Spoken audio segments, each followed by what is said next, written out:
Desi aleno, desi aleno, hey, desi aleno, desi aleno.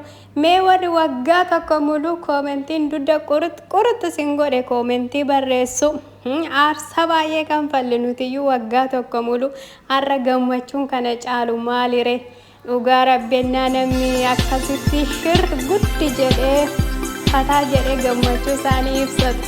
Dhugaa dubbachuuf jarri kuni galgaluma waan ajaa'ibaa dhufu natti fakkaata. Buruuf sirna qubeellaa bira fi eermillaa jechaa ture. Baay'eetti dadhabne nuti. Galgala kaa dadhabbiin keenya nuu milkoofti jedhee yaada. Waaqayyo tokko haa godhu baay'eetti gammanne baay'uma tokko. Desi aleno, desi aleno.